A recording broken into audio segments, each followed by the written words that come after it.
Assalamu alaikum YouTube görүүчүлөр, жылкы сүйүүчүлөр, данчак сүйүүчүлөр туугандар. Сатууда ушу данчак бар. Бастырыңчы.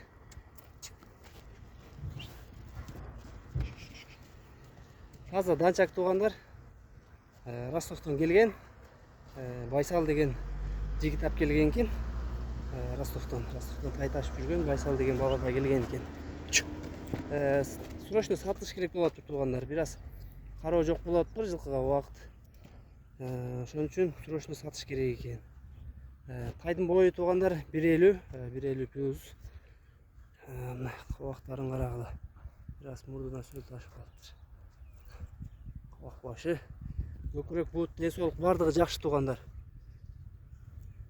Болгону бираз кароо жок болоттур. Золотистый данчак деген. Базы жеңил туугандар. Базы туугандар тай арыгыраак. Өзүңөр деле көрүп турсаңар керек. Жем жебей атыптыр. Тайдын бирок бойлору жакшы экен. 1.50. Койлада жүрүптүр. Базы 130 миң экен туугандар. Базын айта кетсек 130 миң кеми бар экен. Таза данчак туугандар. Ростовтон келгени анык.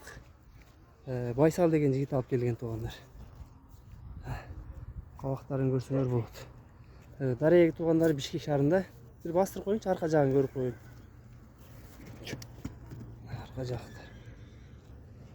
Бак, кароо керек экен, багуу керек экен туугандар. А так, базы жеңил данчак истегендерге көрсөңөр болот туугандар.